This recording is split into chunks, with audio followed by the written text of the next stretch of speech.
Hello, everyone, and welcome back to This Day in History, our nightly look back at a specific day in history, where we take a look back at a specific day in history, the events of that day, the historical context the events took place in, and the historical ramifications of those events. We also take a look at some people that were born on that day and people that died on that day.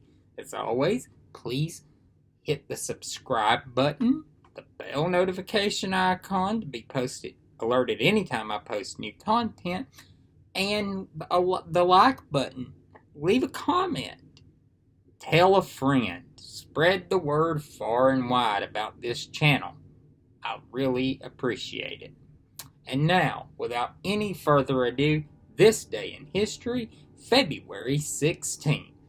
And on this day, in 1968, in Haleyville, Alabama, the first 911 telephone call was made from the mayor's office to the police department. Congressman Tom Bevel answered the phone call from the Speaker of the Alabama State House of Representatives, who placed the call. And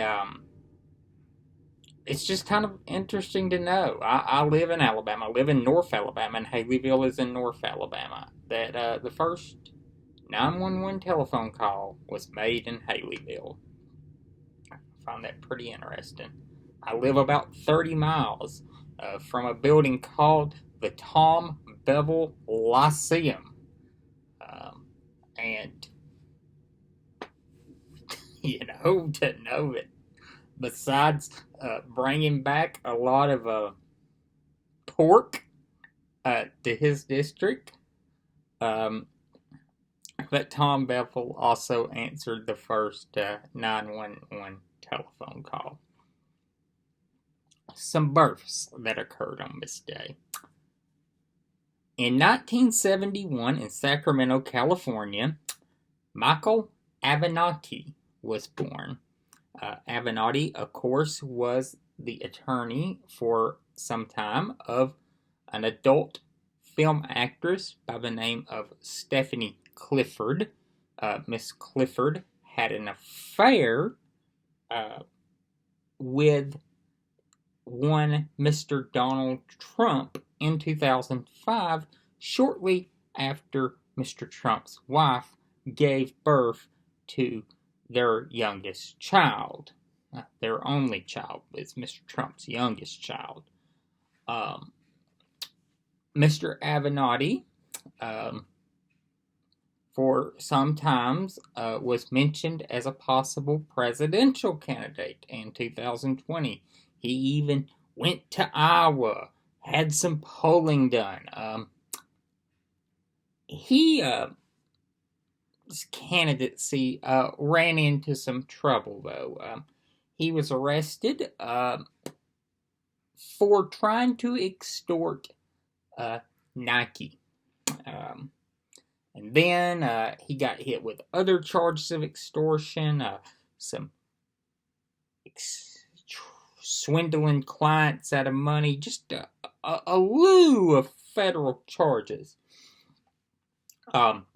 And interestingly enough, I'm taping this video on February 16th, and the previous Friday, which was Valentine's Day, Mr. Avenatti was convicted on 3 counts of extortion of Nike, and he faces the possibility of the next 40 years of his life being spent in a federal prison. He is also still awaiting charges in California on federal charges there as well. And I have to think someone that Avenatti just made horrible statements about and hounded relentlessly Michael Cohen, who is serving a 3-year prison term in federal prison in New York for arranging the payment that Miss Clifford had made to her in the closing days of the 2016 election to prevent her from talking about her relationship with Mr. Trump. Mr. Cohen was convicted and sentenced to 3 years for that, for lying about it and covering it up. Will be out of prison before Michael Avenatti.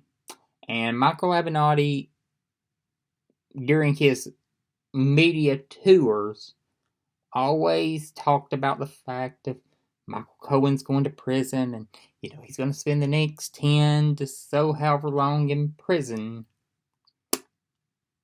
Michael Cohen is going to get out of prison before Michael Avenatti. And I think in some way, if I was Michael Cohen, I would chuckle a little bit to myself about that.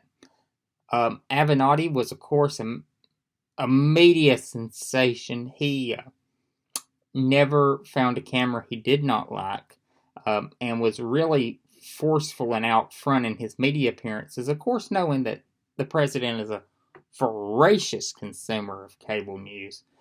Between March 7th, 2018 and May 10th, 2018, he made 108 appearances on CNN and MSNBC.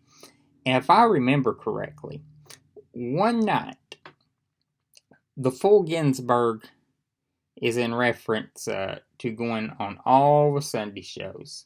CNN, Fox, NBC, ABC, and CBS. Well, I believe this is the full Avenatti. He was on CNN and MSNBC at the same time. Obviously, one of them was taped and one of them was live, or they both may have been taped. And there were some nights he would be on in like the 7 p.m. hour on MSNBC, and then in the 9 p.m. hour on CNN. I mean, this guy was everywhere. And really made use of the fact that cable news and hosts were willing to book him. He probably also led to the confirmation of Brett Kavanaugh. From what I've read, once he made his allegations against Brett Kavanaugh, and they were so outrageous and so unbelievable. The ones that Avenatti made. Dr. Ford's allegations, whether or not you believe Judge Kavanaugh committed them, are very believable.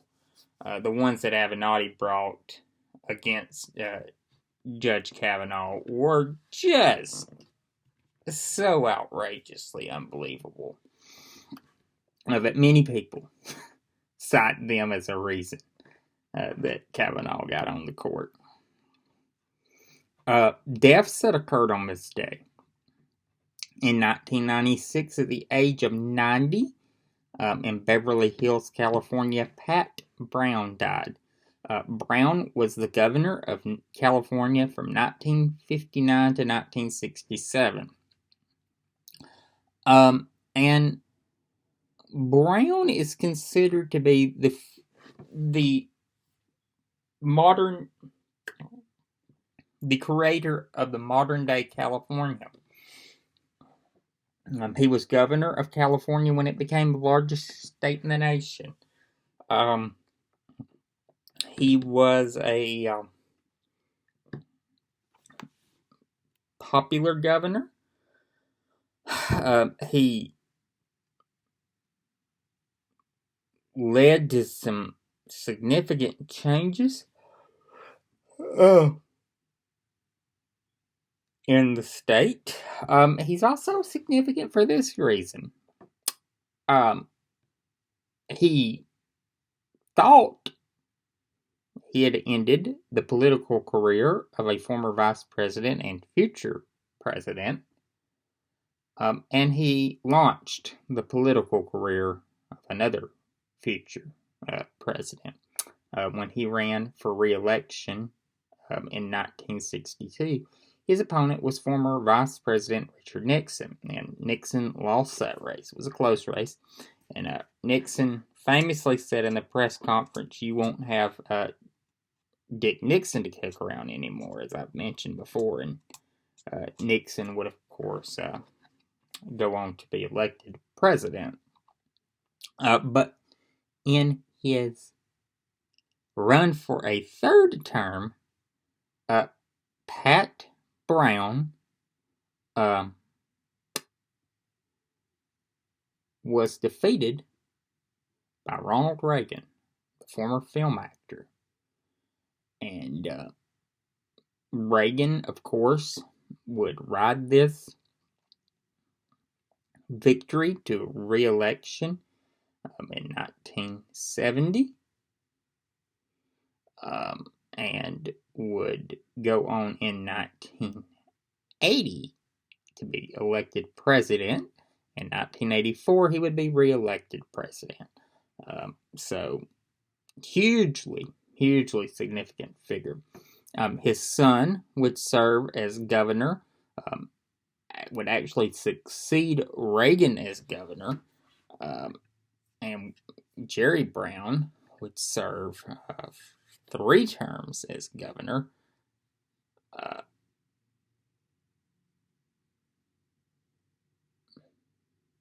Would serve 2 terms as governor from 1975 to 1983, and then serve 2 additional terms from 2011 to 2019. He was also, after being governor from 2007 to 2011, serve as Attorney General. He would serve as mayor of Oakland from 1999 until 2007.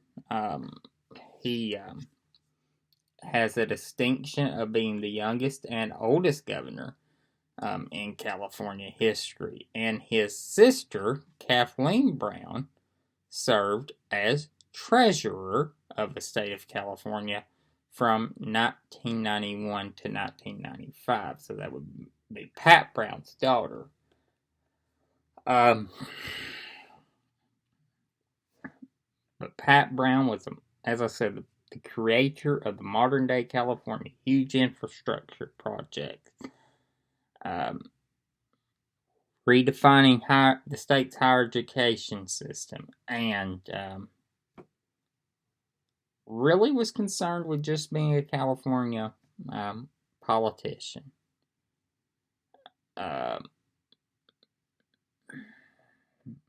He, as I said, hugely influential governor. Thank you all. I'll see you all tomorrow.